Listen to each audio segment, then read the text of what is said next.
high. Feet on the ground, but I still get by. Arthur Hale had built his shipping empire from nothing. He had started as a dock worker, loading crates with his bare hands, and worked his way up to owning the largest shipping company on the West Coast. He was respected, feared, and rich beyond measure. But his greatest treasure was his daughter, Evelyn. Evelyn was 24. She was brilliant, kind, and fiercely independent. She ran the family foundation and had a heart as big as her father's fortune. And she was in love. "I'd like you to meet someone, Dad," she had said, her eyes shining. "Someone very special." That someone was Nathan Cole. Nathan was handsome, charming, polite. He had a warm smile and an easy laugh and a way of making everyone around him feel important. He had come to Evelyn's charity gala 6 months ago, and they had hit it off immediately. He was an independent consultant, a vague title that seemed to involve a lot of travel and a lot of interesting stories. "I met him at the gala," Evelyn told her father. "He was so genuine, Dad. He didn't know who I was at first. He just talked to me like I was a normal person." "That's what they all say," Arthur grumbled. "Dad, you haven't even met him yet. I've met 100 of his type. Trust fund kids with good smiles and empty hearts. He's not like that." Evelyn's voice was earnest. "He works hard. He built his career himself. And he treats me like I'm the only person in the room." Arthur sighed. He knew that look in his daughter's eyes. He had seen it before, the blind, hopeful look of a woman in love, and it terrified him. Arthur met Nathan at dinner the following week. The restaurant was elegant, quiet, and filled with the city's elite. Arthur had chosen it deliberately, a test. He wanted to see how Nathan would handle the pressure of the upper crust. Nathan handled it perfectly. He was polished. He was gracious. He complimented the wine, praised the chef, and deferred to Arthur with just the right amount of respect. "Mr. Hale, it's an honor to meet you," Nathan said, shaking his hand. "Evelyn talks about you constantly." "Does she?" Arthur smiled thinly. "And what does she say?" "She says you built everything from nothing. That you're the hardest working man she knows." Nathan's eyes were warm. "She admires you more than anyone in the world." Arthur studied him. The words were perfect. Almost too perfect. "So, Nathan," Arthur said, cutting into his steak, "tell me about this consulting work of yours." "I work with companies on strategy and growth," Nathan said smoothly. "I help them find efficiencies, enter new markets, that sort of thing." "Profitable." "I do well enough." Nathan smiled. "I'm not a billionaire like you, Mr. Hale. But I'm comfortable. And you're interested in my daughter." "Very much so." Nathan's voice was sincere. "I love Evelyn. I want to spend my life with her." Arthur set down his fork. "Let me tell you something, Nathan." His voice was low. "I've been in this world for 40 years. I've seen every kind of schemer, every kind of fraud, every kind of man who smiles with his mouth and lies with his eyes. I'm not accusing you of anything." Arthur held up a hand. "I'm just telling you how the world works. If you're genuine, you have nothing to worry about. Time will prove it. And if I'm not?" Arthur's eyes were cold.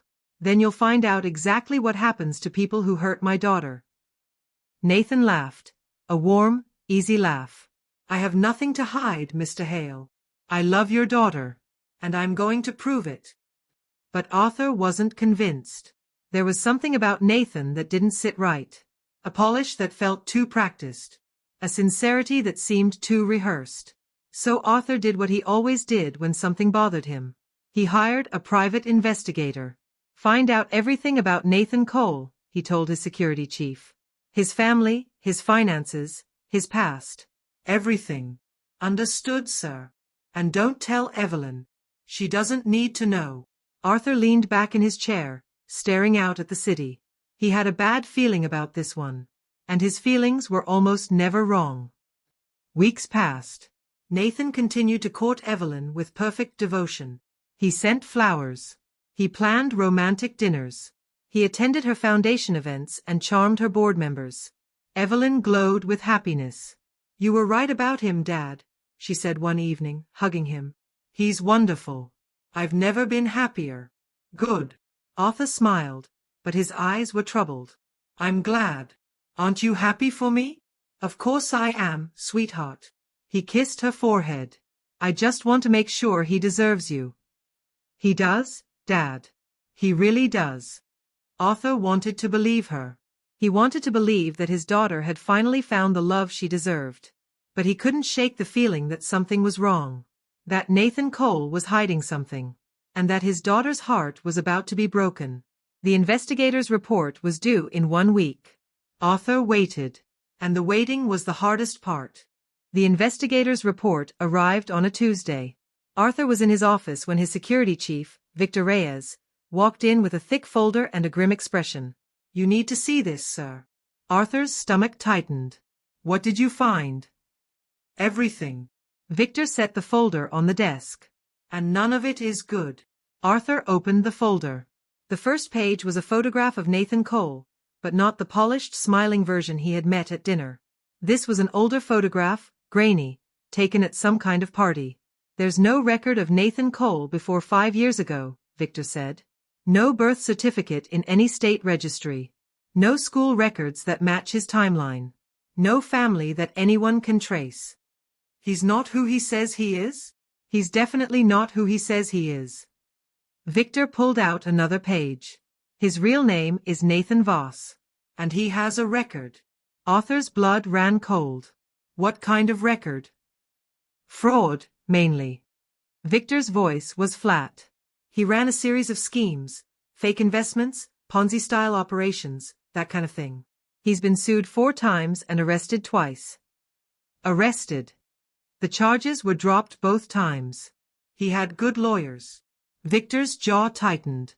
But the pattern is clear. He targets wealthy women, courts them, takes their money, and then disappears when things get complicated. Arthur stared at the report. Targets wealthy women, he repeated slowly. He's done it at least 3 times that we can trace. Victor pulled out more files. There were lawsuits from 2 previous victims. They accused him of defrauding them, of taking their money and breaking their hearts. And he got away with it? He got away with it because they were ashamed to press charges. Because he had made them feel like it was their fault. Victor met Arthur's eyes. This is what he does, sir. He's a professional. Arthur felt the rage building in his chest. His daughter. His innocent, trusting daughter. Falling for a con man. He's planning to take Evelyn for everything, Arthur said, his voice ice. Isn't he? I believe so, sir. He's been asking her questions about the family trust, about your investments, about the foundation's assets. Victor paused. It's all classic grooming behavior. Arthur stood. Where is he now? He's meeting Evelyn for lunch in about an hour. Good. Arthur grabbed his coat. Then I have just enough time. Arthur found them at a quiet cafe near Evelyn's office. He stood in the doorway, watching his daughter laugh at something Nathan said.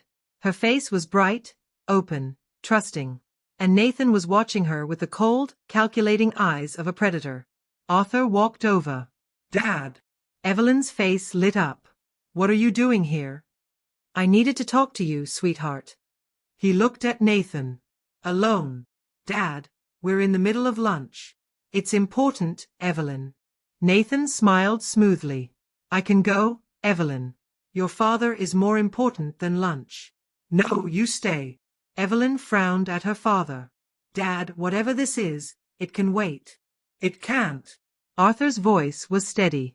And Nathan isn't staying. Dad. Nathan, I think you should leave. Arthur's eyes were cold. We have some family business to discuss. Nathan stood, still smiling. Of course, Mr. Hale. Evelyn, I'll call you tonight. He walked past Arthur, and for just a moment, their eyes met. There was no warmth in Nathan's gaze. Only calculation. Arthur turned to his daughter. Evelyn, I need you to listen to me very carefully. What's going on, Dad? You're scaring me. Arthur sat down across from her and slid the folder across the table. Before I tell you anything, he said, I need you to know that I love you. And that everything I'm about to say, I'm saying because I love you. Evelyn looked at the folder. Dad, what is this? Open it. She opened it.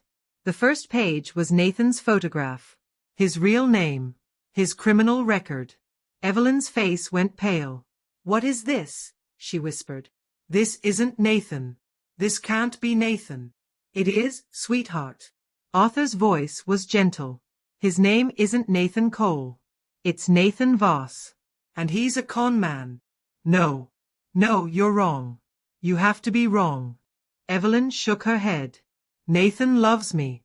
He told me he loves me." "Evelyn." "He wouldn't lie to me. He wouldn't." Her voice cracked. "He's the only one who ever made me feel like I mattered." Arthur reached across and took his daughter's hand. "Listen to me, sweetheart." His voice was soft. "You matter. You've always mattered. You're the most important person in my life. And I would never let anyone hurt you. Then why are you doing this?" Tears streamed down Evelyn's face. "Why are you making up lies about him?" "I'm not making up lies." Arthur pushed the folder toward her. "It's all there. The fraud convictions. The lawsuits. The previous victims. Read it, Evelyn. Read it and see for yourself." Evelyn stared at the folder. Her hands were shaking. "I can't," she whispered. "I can't look at it. You have to." Arthur's voice was firm but kind. "Because if you don't, he's going to take everything from you. Your money, your heart, your future. And I can't watch that happen." Evelyn bowed her head. She sat in the cafe, surrounded by the wreckage of her perfect love, and wept. That evening, Arthur found Evelyn in her room. She had been crying for hours. Her eyes were red, her face was blotched, and she was curled up on her bed, clutching a pillow. "Sweetheart. Leave me alone, Dad. I'm not going to leave you alone." He sat on the edge of her bed. "I'm going to sit right here until you're ready to talk." "There's nothing to talk about." "You ruined my life." "I know it feels that way." Arthur's voice was gentle. "But I didn't ruin your life, Evelyn. I saved it. You don't know him like I do." "Read the folder, sweetheart." Arthur set it beside her. "Read it tonight. And then come talk to me." He stood to leave. "Dad." "Yes." "Would you really have let me marry him?" "If you hadn't found out." Arthur turned. "No," he said quietly. "I would have stopped it. No matter what it cost." "Why?" "Because my daughter is not a game." His voice was steady. "And I will never let anyone play with her heart." He walked out, closing the door softly behind him. And in her room, Evelyn stared at the folder. She didn't want to read it. She was afraid of what she would find. But she knew, deep in her heart, that her father had never lied to her. And so, slowly, with trembling hands, she opened it. Evelyn read the folder until 3 in the morning. Page after page documented a man she had never known. Nathan Voss, not Nathan Cole. A man with a long history of fraud, manipulation, and broken hearts. There were records of lawsuits. Victims who had come forward, only to be dismissed or bought off. Women who had trusted him, loved him, given him money, and been left with nothing but shame and debt. There were photographs from his past. Different names. Different cities. Same smile. The smile she had fallen in love with. When she finished, Evelyn sat in the dark, numb. Her father had been right. Nathan had never loved her. She had been a mark. A target. A game.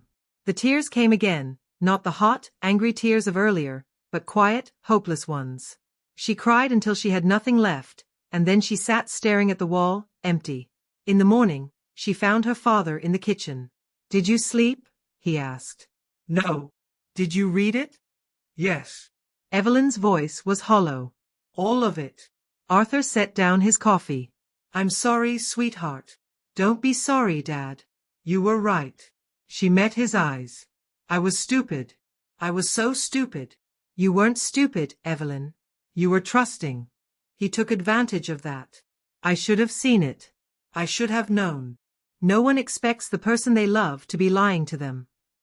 Arthur's voice was gentle. "That's how con men work. They don't go after suspicious people. They go after good people with open hearts." Evelyn's chin trembled. "What do I do now, Dad?" "You decide what you want to do." Arthur took her hands.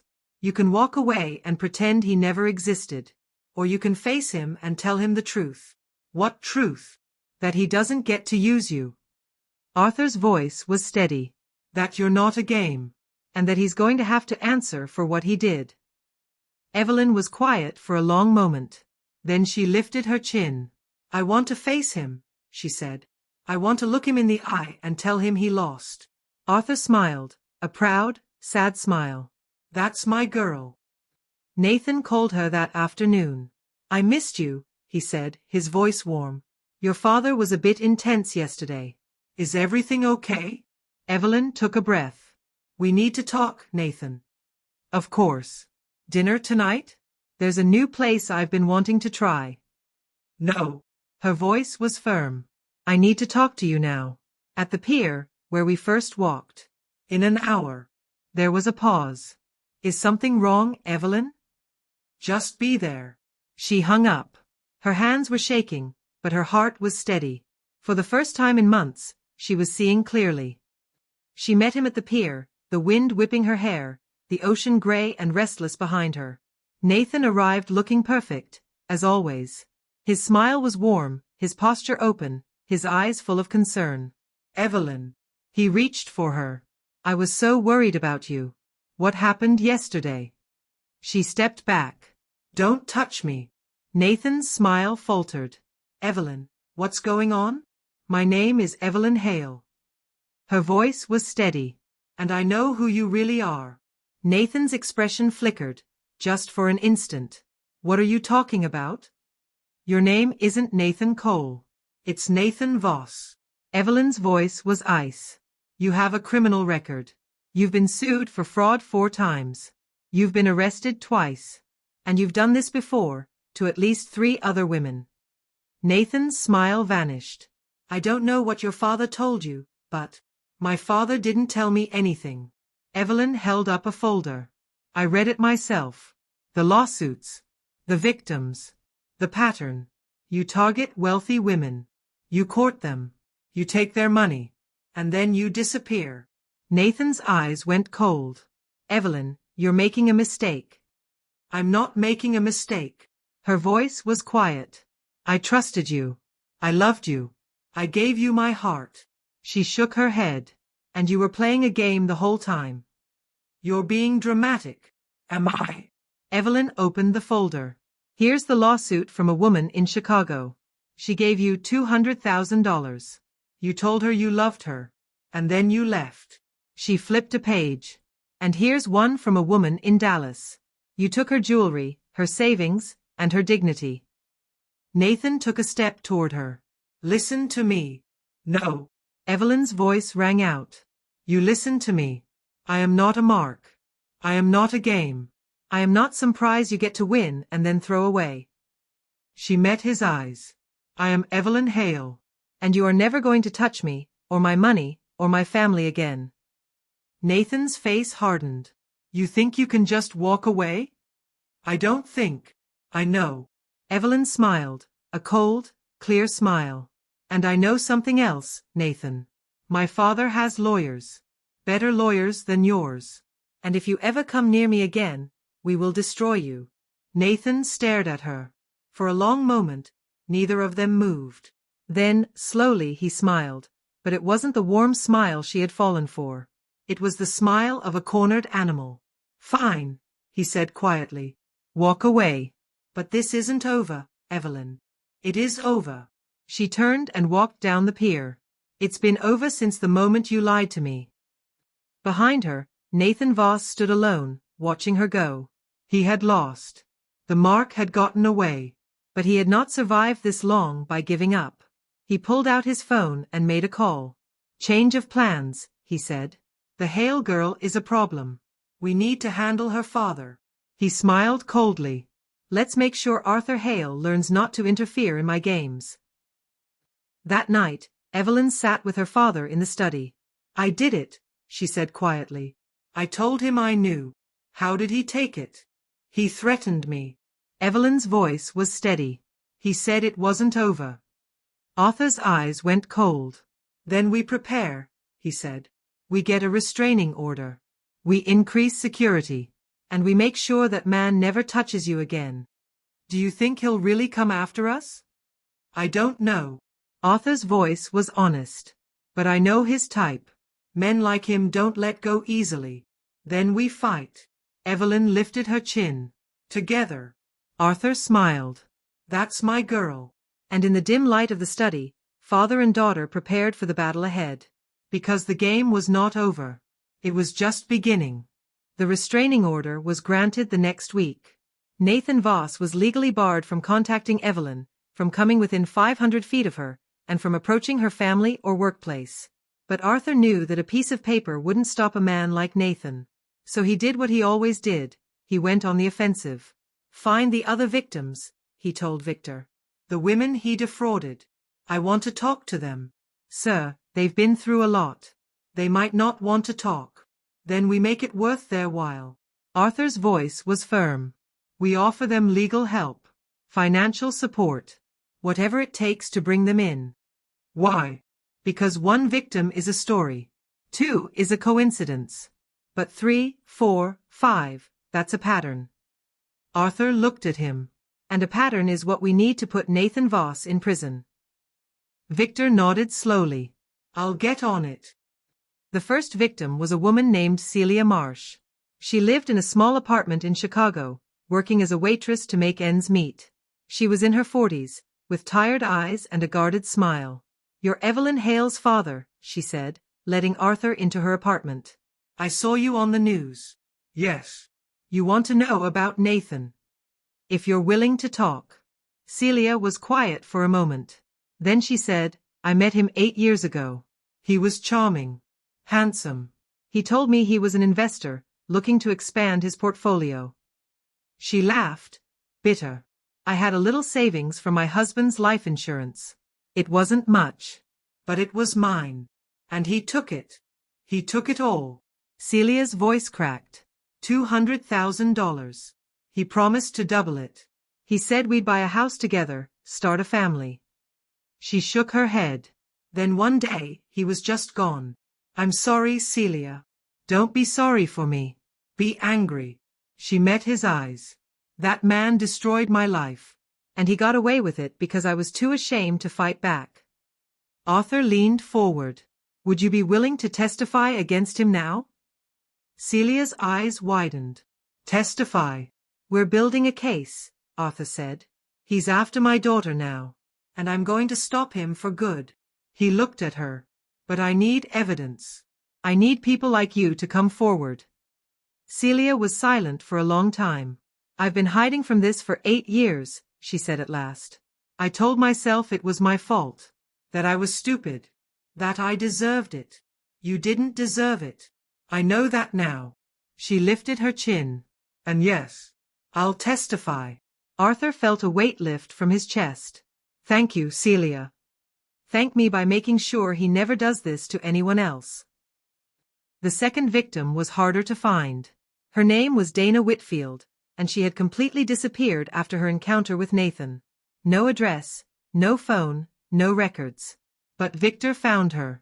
She was living in a small town in Montana, under a different name, working as a nurse.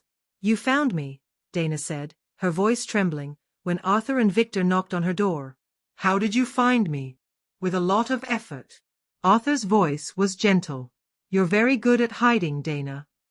I had to be. She looked around nervously. He told me he'd come back.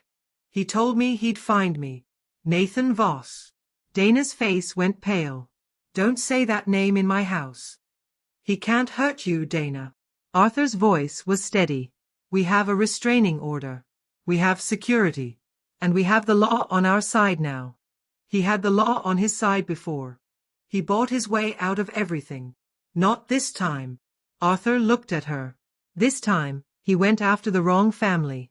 And I'm going to make sure he pays for everything he's done. Dana studied him for a long moment. Why should I trust you? She asked. Because I'm a father. Arthur's voice was quiet. And my daughter almost went through what you went through. I can't undo what he did to you. But I can make sure he never does it to anyone else.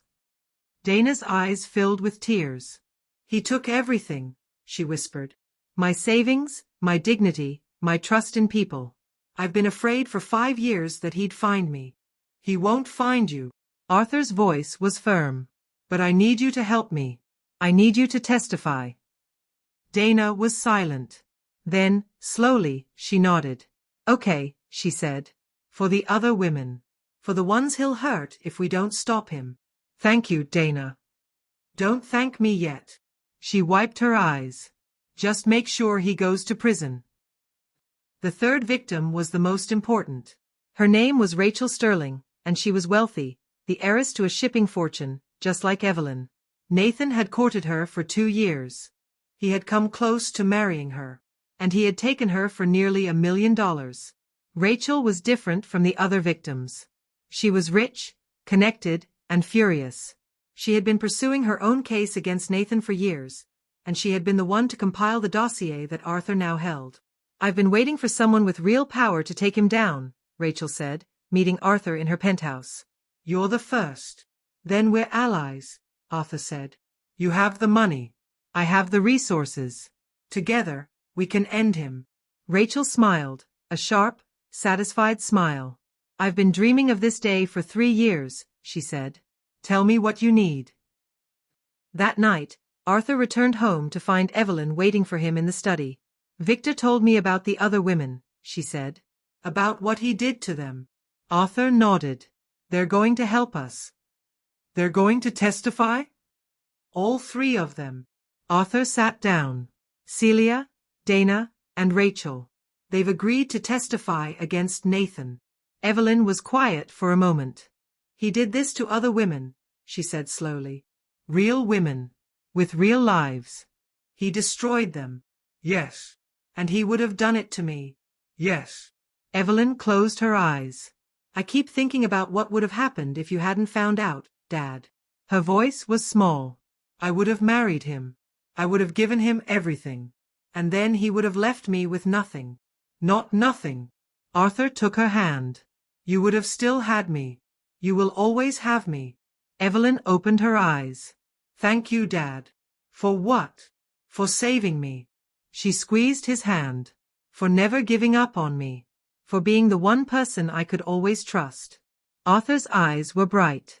I would do anything for you, Evelyn, he said. Anything. They sat together in the quiet study, father and daughter, bound by love. And outside, in the darkness, a man with cold eyes watched the house. Nathan Voss had been waiting. And he was about to make his move. Nathan Voss moved the next week. He had been watching Arthur's house for days, learning the patterns, looking for weaknesses.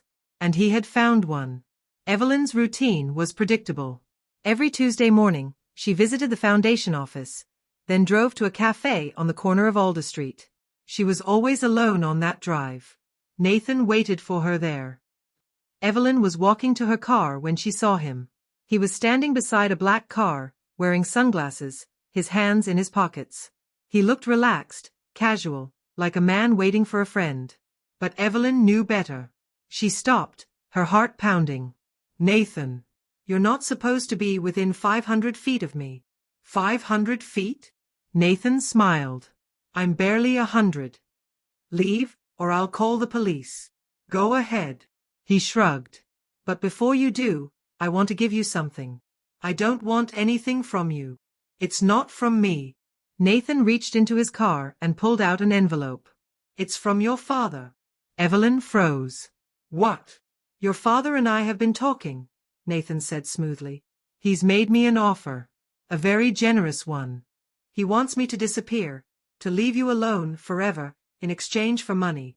That's a lie. Is it? Nathan held out the envelope. Read it yourself. It's a contract. Signed by your father. Evelyn took the envelope with shaking hands. She opened it. Inside was a document, a legal agreement, drafted on the letterhead of her father's law firm. It offered Nathan Voss $2 million to leave the state, drop all contact, and never return. And at the bottom was a signature. Arthur Hale. Evelyn's world tilted. Dad signed this? She whispered. Signed and notarized. Nathan smiled. You see, Evelyn, your father doesn't actually care about you. He cares about his reputation. and a con man's son-in-law would ruin his precious image. You're lying. Am I? Nathan's voice was smooth. Then ask him yourself. Ask your father if he offered me money to go away. Evelyn stared at the document. It looked real. It looked official. And she didn't know what to believe. She drove home in a daze. Her father was in the study when she burst in. Dad. Arthur looked up from his desk. Evelyn? What's wrong? Did you sign this?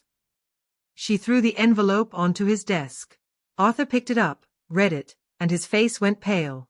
Where did you get this? Nathan. He gave it to me. Evelyn's voice was shaking. He says you paid him to disappear. That you don't care about me. That all you care about is your reputation. Arthur set down the document. Evelyn, this is a forgery. What? I never signed this. Arthur's voice was firm. I would never pay that man a single dollar. And I would never ever sell my daughter. But the signature is a fake. Arthur picked up the document. Look at it. The letterhead is close, but it's off. The signature is good, but it's not mine. He looked at her. This is Nathan's work. He's trying to turn you against me. Evelyn's mind raced. But why? Why would he do that? Because he's losing. Arthur's voice was quiet. He knows you're not falling for his games anymore. He knows we're building a case against him. So he's trying to isolate you, to make you doubt the only person who can help you. Evelyn sank into a chair. I almost believed him, she whispered. I almost thought you had betrayed me. Evelyn. Arthur knelt beside her. I have spent my whole life protecting you. I have loved you since the moment you were born. And I would die before I let anyone hurt you. I know, Dad. Her voice cracked. I know. When I saw the signature. He's good at this. Arthur's voice was gentle. That's what makes him dangerous. He knows exactly how to twist the truth to make people doubt the people who love them. But we know now. Evelyn lifted her chin. We know what he's doing. And we're not going to fall for it. Arthur smiled. That's my girl. Arthur called Victor that night. Nathan Voss is escalating, he said. He approached Evelyn today with a forged document, trying to turn her against me. Is she okay? She's fine. But he's getting bolder. Arthur's voice was cold. I want him watched. Every move. Every call. Every meeting. Already done, sir. We have a team on him. Good. Arthur's voice was hard. And Victor? I want the case against him accelerated. I want to go after him now, before he has a chance to do more damage. We're ready when you are, sir. Then we go tomorrow. The next morning, Arthur Hale did something he had never done before. He called a press conference. Ladies and gentlemen, he said, standing at the podium, I'm here today to talk about a man who has been targeting my daughter. The reporters leaned forward. His name is Nathan Voss, though he goes by the name Nathan Cole. He's a con man. A fraudster. And he has been systematically targeting wealthy women for years. Arthur held up the forged document. Yesterday, this man approached my daughter with this document, a forged contract, claiming that I had paid him to disappear. It's a lie. It's a forgery. And it's proof of the lengths he will go to in order to manipulate and destroy. The cameras flashed. This man has already destroyed the lives of at least 3 women that we know of, Arthur continued. And he was trying to do the same to my daughter. But he picked the wrong family. He looked into the cameras. Nathan Voss, if you're watching, this is not a game. My daughter is not a game. And you are going to answer for what you've done. The press conference went viral. Within hours, Nathan Voss's name was everywhere. And the man who had spent years hiding in the shadows was suddenly, terribly exposed. Nathan Voss watched the press conference from a hotel room. His hands were shaking. Arthur Hale had just blown up his entire world. Every name, every alias, every scam, all of it was now public. The women he had victimized were coming forward. The lawyers were circling. And the police were reopening cases that had been closed for years. He was finished. Unless he could find a way out. Nathan stared at the television, his mind racing. There was only one play left. And it was desperate. Nathan Voss made his move 2 nights later. He had lost the public battle. His name was ruined. His schemes were exposed. The police were closing in. But he had one card left to play. He knew where Evelyn lived. He knew her routine. And he knew that the only way to save himself was to make Arthur Hale back down. So he decided to take the one thing Arthur valued most. Evelyn was alone at the foundation office that evening. She had stayed late, reviewing grant applications, trying to focus on anything other than the chaos of the past month. The building was quiet. The lights were low. She didn't hear the door open. "Hello, Evelyn." She spun around. Nathan was standing in the doorway. "Nathan." Her voice was steady, but her heart was pounding. "You're not supposed to be here." "I know." He stepped inside. "But we need to talk." "There's nothing to talk about. The police are looking for you." "I know that too." Nathan's voice was calm. "And I know that your father is the reason they're looking for me." "That's because you're a criminal." "Am I?" Nathan smiled. "Or am I just a man who wanted a better life?" "You're a con man. You lied to me. You lied to all those women. You took their money and broke their hearts." "Those women," Nathan said, his voice turning cold, "were all rich. They had everything. I just took a little piece of what they had." "That doesn't make it right. It makes it survival." Nathan took a step toward her. "Do you know what it's like to grow up with nothing? To watch rich people throw money away while you go hungry?" Evelyn stood her ground. "I grew up with money, Nathan. But I've never lied to anyone to get it." Nathan laughed, a bitter, hollow sound. "You're just like your father. You think you're better than me. I don't think I'm better than you. I know I'm not a liar." Nathan's eyes flashed. "You know what the difference is between us, Evelyn?" He took another step. "Your father gave you everything. I had to take everything. And I'm not going to let your father take it all back." "What are you going to do, Nathan?" "Hurt me. I'm going to do whatever it takes." His voice was ice. "And right now, that means making sure your father backs down." "You'll never get away with this. I already have." Nathan smiled. "Your father's going to drop the case, Evelyn. Or I'm going to make sure you're not around to see it." Evelyn's heart was racing. She was alone. Nathan was between her and the door. And her phone was on the desk, out of reach. But she had been trained by her father. She had been taught to stay calm in a crisis. "You know my father is not going to drop the case," she said, keeping her voice steady. "No matter what you do to me. Then I'll make sure the case drops itself." Nathan moved toward her. When a man's daughter disappears, he tends to lose interest in revenge. "Disappears? Don't worry. I won't hurt you." Nathan's smile was cold. "I just need you out of the way for a few days." "Long enough for your father to understand the cost of crossing me." Evelyn backed toward the window. "There are cameras in this building," she said. "Security guards. If I disappear, they'll know it was you. I'll take that risk." Nathan reached for her. And then the door burst open. "Freeze! Police!" Victor Reyes was in the doorway, flanked by 2 security guards. And behind them, Arthur Hale. "Nathan Voss," Victor said, his voice like steel. "You're under arrest." Nathan's face went white. You set me up." "We set a trap," Arthur said, stepping forward. "You've been watching this building all week." "We knew you'd come for Evelyn tonight." Nathan stared at him. "You used your own daughter as bait?" "I protected my daughter," Arthur said, his voice cold. "She knew. She volunteered." "We've had a team watching this building since the press conference." Evelyn stepped forward, her chin high. "You thought I was alone, Nathan. You thought I was weak." She shook her head. "I'm not weak. I'm a Hale. And Hales don't back down." Nathan's composure crumbled. "You can't arrest me," he said. "I haven't done anything. You threatened to kidnap my daughter." Arthur's voice was ice. "In front of witnesses. On camera. That's attempted kidnapping, among other things."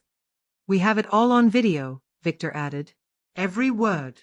Nathan looked around wildly. His escape plan was gone. His leverage was gone. His entire world was collapsing around him. And in the end, the great con man had nothing left. The police handcuffed him and led him away. Evelyn stood in the doorway, watching them go. "Are you okay?"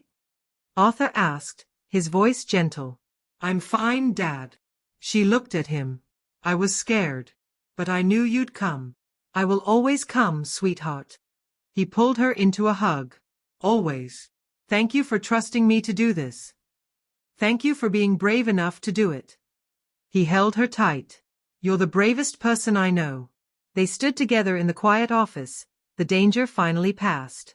And for the first time in weeks, Evelyn allowed herself to breathe.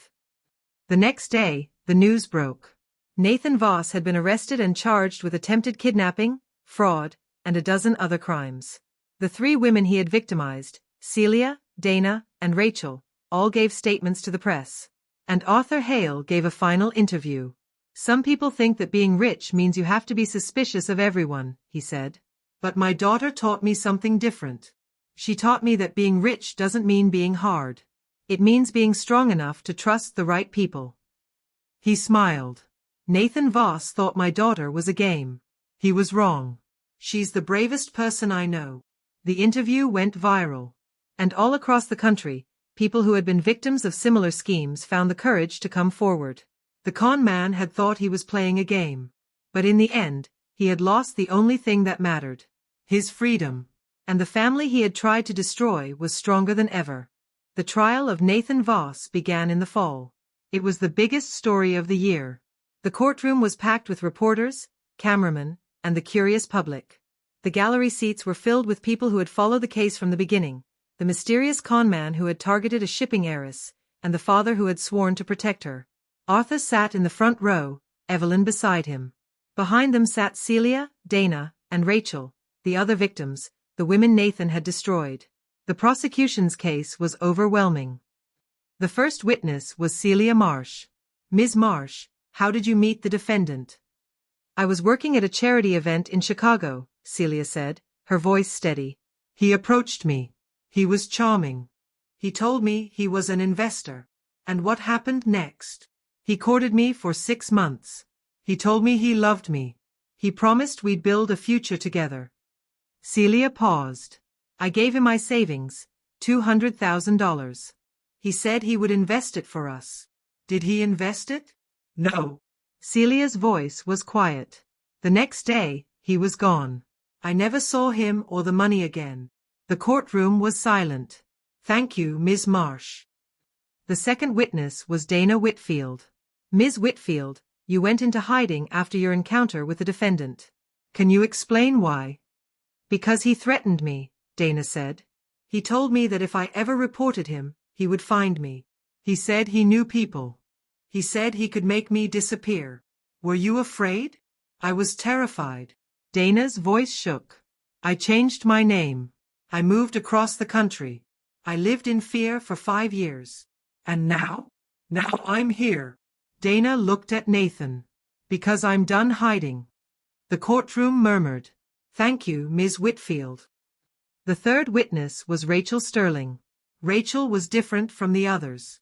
She was wealthy, connected, and utterly composed. She had been pursuing her own case against Nathan for years, and she was not afraid to say exactly what she thought. "Mr. Voss courted me for 2 years, Rachel said. He almost succeeded in marrying me.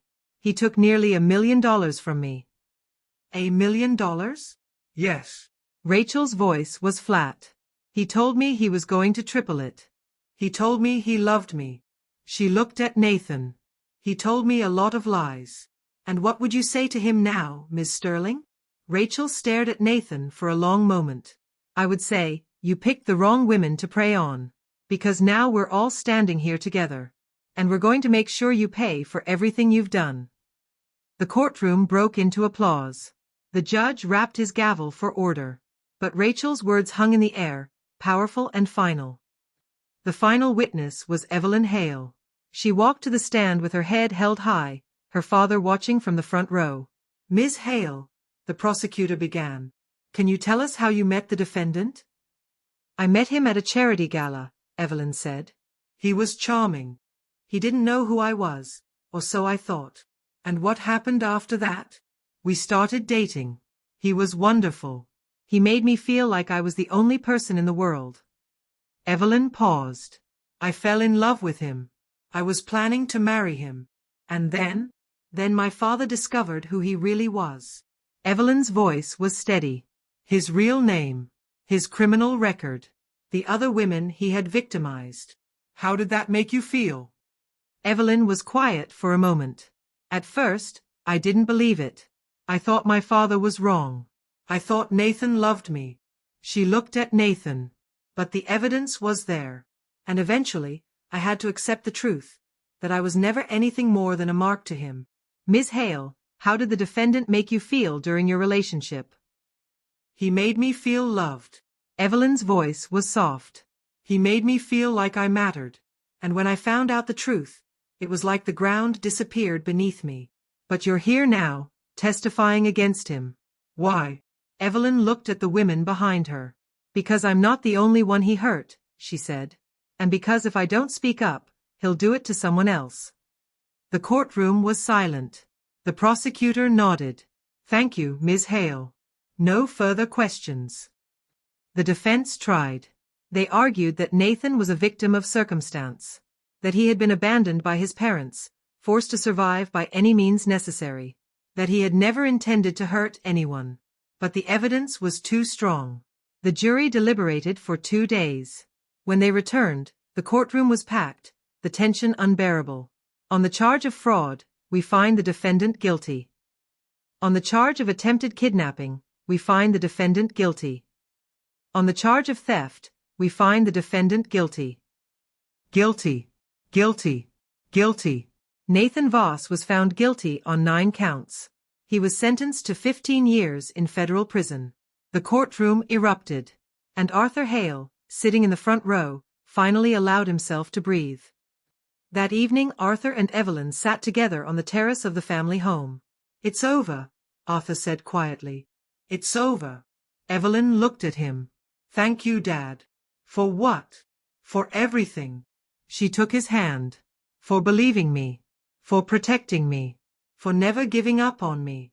Arthur smiled. You're my daughter, Evelyn. I would walk through fire for you. I know. She leaned her head on his shoulder. And that's why I'm going to be okay. Arthur wrapped his arm around her. Yes, you are, he said. You're a Hale. And Hales don't break. They sat together in the quiet evening, watching the sun set over the city. The con man was in prison. The victims had found justice.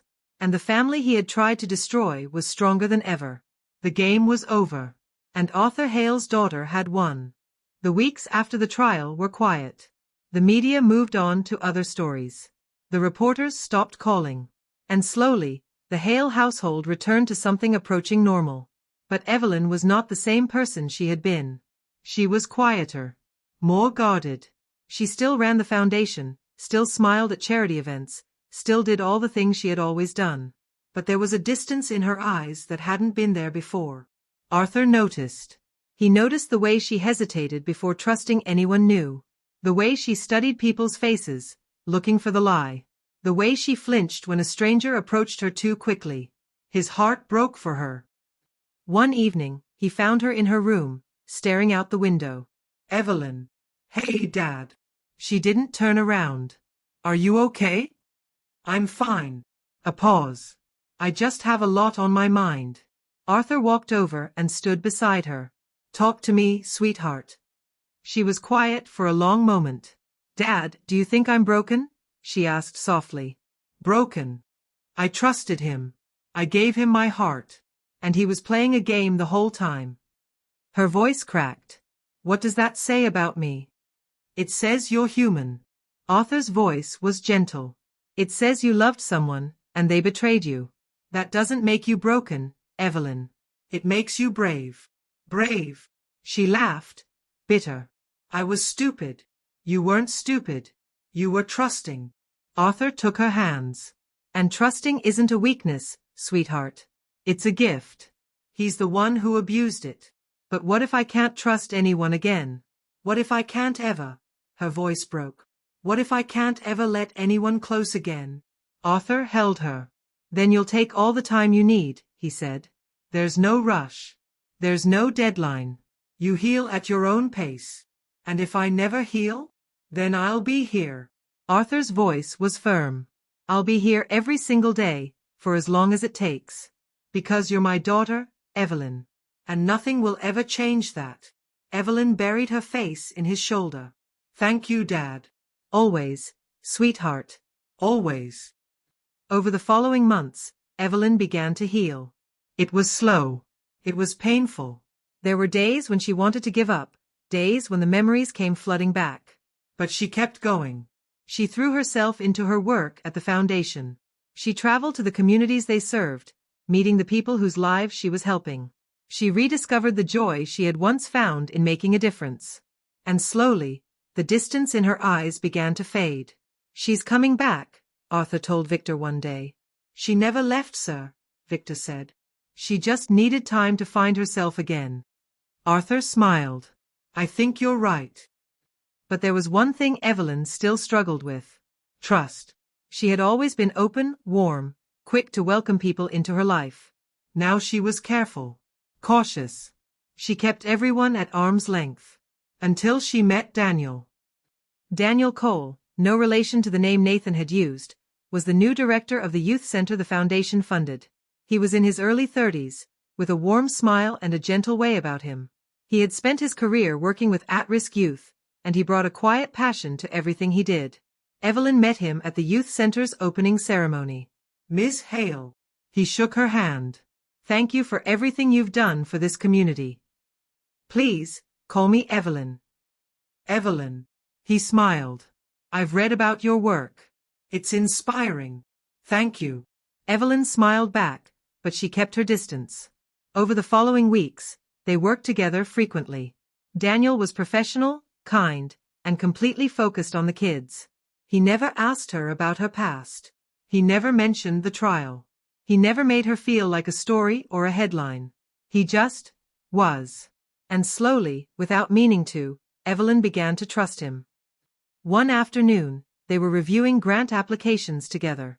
Have dinner with me, Daniel said suddenly. Evelyn looked up, surprised. What? Dinner. Tonight. There's a small place near the water that does incredible food. He smiled. I'd like to get to know you, Evelyn. Not the heiress. Not the foundation director. Just you. Evelyn felt her chest tighten. She hadn't been on a date since Nathan. I don't know if that's a good idea, she said carefully. Why not? Because. She hesitated. Because I'm not sure I'm ready. Daniel nodded, understanding in his eyes. That's okay, he said. No pressure. We can just be colleagues. He went back to the grant applications, and the moment passed. But Evelyn found herself thinking about him the rest of the day. That evening, she told her father about it. He asked me to dinner, she said. Arthur raised an eyebrow. And what did you say? I said no. She sighed. I'm not ready, Dad. I can't. I don't know if I can trust anyone again. Arthur was quiet for a moment. Evelyn, he said, I'm not going to tell you what to do, but I want you to think about something. What? Nathan didn't break your ability to love. He broke your trust in your own judgment. Arthur's voice was gentle. But the truth is, your judgment was never the problem. You chose to love someone, and they chose to lie to you. That's on him, not you. So what do I do? You follow your heart. Arthur smiled. If Daniel is a good man, he'll be patient. He'll wait. And when you're ready, you'll know. Evelyn looked at her father. How did you get so wise, Dad? 25 years of loving your mother taught me a few things. Arthur smiled. And 25 years of loving you taught me the rest. Evelyn hugged him. Thank you, Dad. Always, sweetheart. And that night, for the first time in months, Evelyn let herself hope. It took Evelyn 3 months to say yes. Daniel never pushed. He never asked twice. He simply stayed, kind, patient, and completely present, working beside her at the youth center, never expecting anything more. And then, one evening, when he asked her to dinner again, she said yes. Really? His face lit up. You're serious? I'm serious. Evelyn smiled, small and uncertain. I'm still scared. But I want to try. Then we'll try. Daniel's voice was warm. Slowly. At whatever pace you need. That night, they had dinner by the water. It was simple. It was easy. They talked about the kids at the youth center, about books, about the places they had traveled.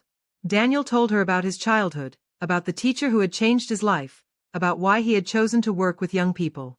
He didn't ask her about Nathan. He didn't ask her about the trial. He didn't make her feel like a story. And for the first time in a long time, Evelyn felt like herself. They took it slowly. Dinner became coffee. Coffee became walks. Walks became Saturday afternoons at the farmer's market, helping each other pick out vegetables and laughing at each other's choices. Daniel never rushed her. He never pushed. He let her set the pace, and he was always there. Your father is a tough man to impress, Daniel said one evening, after Arthur had grilled him at a family dinner. He's protective, Evelyn said. He's been through a lot with me. I can tell he loves you. Daniel's voice was sincere. It's the most beautiful thing I've ever seen. Evelyn smiled. He's the reason I'm okay, she said. He never gave up on me. Neither did you. Daniel took her hand. You fought your way back, Evelyn. That's the bravest thing anyone can do. Evelyn felt tears prick her eyes. You really see me, Daniel. I see everything about you. He smiled. And I like everything I see. The moment Evelyn had been dreading finally came 6 months later. Daniel asked her to meet his family. His parents were lovely, warm, kind, welcoming. His mother hugged Evelyn like she had known her for years. His father told terrible jokes that made everyone groan. It was normal. It was safe. It was everything Evelyn had been afraid she would never have. And yet, as she drove home that night, she felt a familiar knot tighten in her chest. Evelyn. Arthur was waiting up for her. How did it go? It went well. She sat down, her voice quiet. His family is wonderful. They made me feel so welcome. Then why do you look like you're about to cry? Evelyn was quiet for a long moment. Dad, I'm scared, she admitted. I'm so happy, and I'm so scared. Scared of what? Scared that it's too good to be true. Scared that I'm making the same mistake again. Scared that. Her voice broke. Scared that I'm not ready for this. Arthur sat beside her. Evelyn, can I tell you something? Of course. I was scared too, when I first met your mother. Arthur's voice was soft. I was a dock worker. She was the daughter of a shipping magnate. I thought I had no right to love her. I thought I would lose her. But you didn't. No. Because I chose to trust. Arthur took her hand. Not blindly. Not recklessly. But I chose to believe that what we had was real. And it was. So what do I do? You trust your heart. Arthur smiled. But you also trust your head. You're not the same woman who fell for Nathan, Evelyn. You're smarter now. Stronger. You know what red flags look like. I do, she said softly. And you've seen Daniel's character up close, for months. Arthur's voice was steady. You've seen how he treats people. How he treats you. Has he ever given you a reason to doubt him? No. Evelyn's voice was firm. He hasn't. Then maybe it's time to let yourself be happy. Arthur squeezed her hand. You deserve it, sweetheart. You've earned it. Evelyn looked at her father. I love you, Dad. I love you too, Evelyn. More than you'll ever know. The next weekend, Evelyn invited Daniel to the house for dinner. It was just the three of them, Arthur, Evelyn, and Daniel. No staff. No ceremony. Just a family dinner, made with love. Arthur watched Daniel through the evening. He watched the way Daniel looked at Evelyn, with warmth, with patience, with genuine love. He watched the way Daniel listened when Evelyn spoke, the way he noticed when she was tired, the way he made her laugh. And Arthur, the man who had sworn to protect his daughter, made his judgment. Daniel was a good man. Later that evening, Arthur found Daniel on the terrace. I'm going to say this once, Daniel, Arthur said, his voice quiet. So listen carefully. Daniel nodded. I've spent the last year protecting my daughter from a man who broke her heart. I've seen the damage that kind of betrayal can do. Arthur looked at him. You've helped her heal. You've been patient. You've been kind. And I can see that you love her. I do, Mr. Hale. Then I'm going to trust you. Arthur extended his hand. But know this, if you ever hurt her, if you ever lie to her, if you ever do anything to make her doubt the way that man did, his voice dropped, you'll have to answer to me. Daniel shook his hand firmly. I understand, Mr. Hale. His voice was steady. And I give you my word. I will spend my whole life earning her trust. Arthur studied him for a long moment. Then he smiled. I believe you, he said. Welcome to the family, Daniel. That night, Evelyn found her father in the study. Dad, I want you to know something. What is it? You taught me how to be strong. Evelyn's eyes were bright. You taught me how to fight, how to stand up for myself, how to never give up. And because of you, I was able to heal. Arthur smiled. And now? Now I'm ready to love again. She hugged him. And it's because of you. Arthur held his daughter tight. That's all I ever wanted, sweetheart, he whispered. For you to be happy. Then you got your wish, Dad. She pulled back and smiled. I'm happy. And for the first time in years, Arthur Hale felt his heart full to overflowing.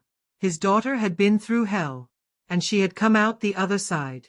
Stronger, braver, and ready to love again. The engagement came a year later. Daniel proposed on the pier where Evelyn had first confronted Nathan, the place where she had reclaimed her power. It was a deliberate choice, and Evelyn understood its meaning. This is where you told a liar you were not a game, Daniel said, kneeling on the weathered boards, a ring in his hand. This is where you took your power back. And I want to build our future from this place. Daniel. I love you, Evelyn. His voice was thick. I love your courage. I love your kindness. I love the way you fight for the people you care about. And I want to spend the rest of my life proving that I'm worthy of your trust.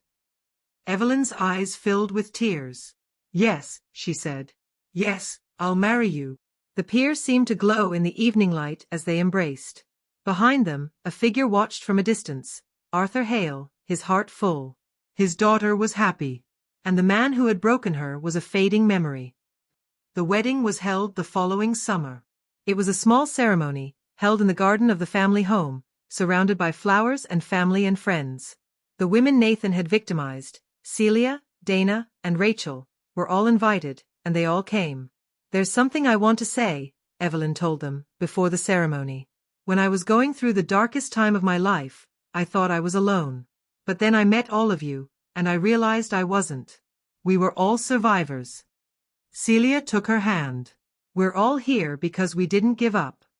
Because we refused to be victims, Dana added. Because we refused to let him win, Rachel finished. Evelyn smiled. Thank you for being here. Thank you for testifying. Thank you for helping me heal. We should be thanking you, Rachel said. You're the one who gave us a voice. We gave each other a voice, Evelyn said. Together. The four women embraced, bound by shared pain and shared strength. And then, the ceremony began. Arthur walked his daughter down the aisle. Evelyn looked beautiful, radiant, glowing with joy. But Arthur barely saw the dress or the flowers. He saw his little girl. He saw the baby he had held in his arms, the child who had laughed at his jokes, the teenager who had rolled her eyes at his lectures, the woman who had been through hell and come out stronger. Are you okay, Dad? Evelyn whispered. I'm perfect, Arthur said, his voice thick. You're perfect. I love you, Dad. I love you more, sweetheart. He placed her hand in Daniel's. Take care of her, Arthur said quietly. I will, Mr. Hale. Daniel's voice was steady. For the rest of my life. And as the ceremony continued, Arthur stood at the front, watching his daughter marry a good man. A man who would never play games with her heart. A man who would love her, protect her, and cherish her. A man worthy of her trust. At the reception, Arthur gave a toast. 25 years ago, I held my daughter in my arms for the first time, he said. And I made a promise to myself, I would spend the rest of my life protecting her. He looked at Evelyn. I didn't always do it perfectly. I made mistakes. I was too cautious, too protective, too worried about the world. He paused. But I never stopped loving her. And I never stopped believing in her. He looked at Daniel. And today, I'm proud to say that I'm entrusting her to a man who loves her the way she deserves to be loved. He raised his glass. To Evelyn and Daniel. May your love be the truest thing in your lives. The room cheered. And Evelyn, standing beside her husband, looked at her father with tears in her eyes. Thank you, Dad, she mouthed. Arthur smiled. Always, sweetheart. Always. Later that night, after the guests had gone, Arthur sat alone on the terrace. The garden was quiet. The lights were low. And the house, once filled with chaos and fear, was peaceful.